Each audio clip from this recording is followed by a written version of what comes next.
हाँ जी, राम राम। तो आज हम बात करेंगे हाड़ी रानी के बारे में। कौन थी हाड़ी रानी?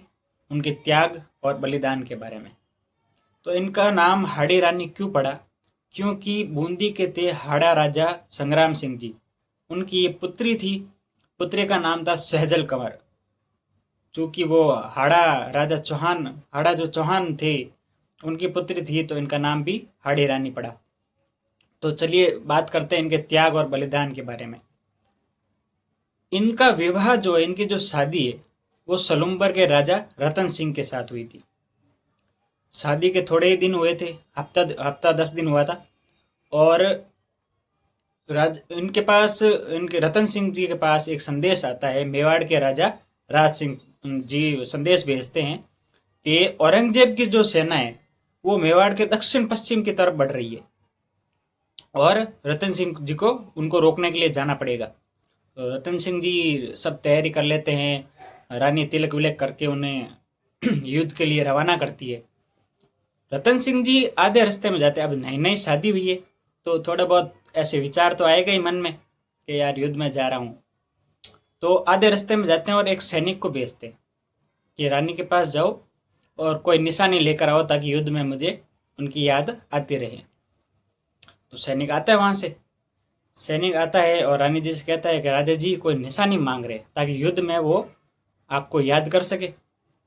रानी कहती है, यार ऐसे तो राजा जी युद्ध क्षेत्र में लड़ नहीं पाएंगे, मेरी याद आती रहेगी और हो सकता है वो युद्ध में सफल ना हो पाए।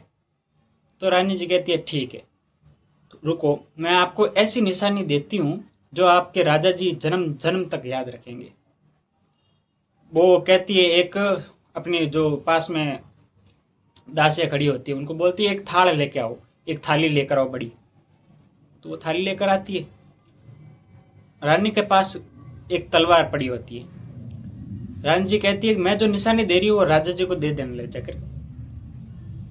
रानी तलवार निकालती है और अपना सर काट देती है। सर काट के उसे थाली में रख देती है और कहती है कि ये निशानी अपने राजा जी को ले जाकर दे देना। सारे लोग जो आसपास खड़े हैं वो हक्के बक्के हो जाते हैं, अरे यार ये क्या हो गया।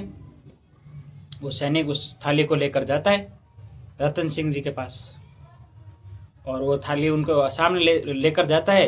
रतन सिंह जी ऐसे उनके पांव तले जमीन खिसक जाती है कि यार ये क्या हो गया। रतन सिंह जी ऐसे आग बबूले हो जाते हैं। इतना भयंकर गुस्सा आता है उनको कि वो रानी का जो सर होता है वो अपने गले में डालकर औरंगजेब से युद्ध करने जाते हैं और उनकी सेना को बुरी तरह हराते हैं। उनको भगा भगा के मारते हैं सबको। वो युद्ध जीत जाते हैं और वापस लौटते हैं।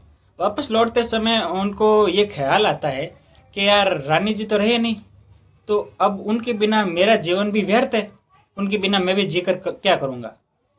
और तो वो अपना भी बलिदान दे देते हैं। तो इतने बड़े मतलब हमारे यहाँ पर वो रहे हैं। रानियाँ भी मतलब इतनी मातृभूमि के प्रति इतना प्रेम रहा है कि अपना सर तक काट के दे देती थी। तो वो हमारे ऐसे बड़ी बड़ी कहानियाँ हमारे राजस्थान में हैं। तो मुझे कभी कभी लगता है कि यार इन पे मूवीज़ क्यों नहीं बनती, ताकि लोग इनसे प्रेरित हो और लोगों को पता चले कि यार हमारा कल्चर क्या था, हमारा बलिदान क्या था, हमारा त्याग क्या था। तो इन पे मूवीज़ बननी चाहिए। और इसके ऊपर मेघराज मुकुल की एक बहुत अच्छी किताब है, सेनानी। सेनानी यानी कि सैलानी, जिसको हम टोकन या मोमेंटो कहते हैं। बहुत अच्छी लिखी है मेघराज मुकुल ने, सेनानी। और उन्होंने उनके अंदर एक अमर कर दिया इनको। उन्होंने लिखा कि राजा मांगी सेनानी, शीश काट दियो सतरानी। यानी कि राजा जी ने रानी जी से एक हेलानी मांगी थी, निशानी मांगी थी, और रानी ने अपना शीश काट कर दे दिया था। वो हमारी एक वीरों की और वीरांगनाओं की धरती राजस्थान। धन्यवाद। राम राम।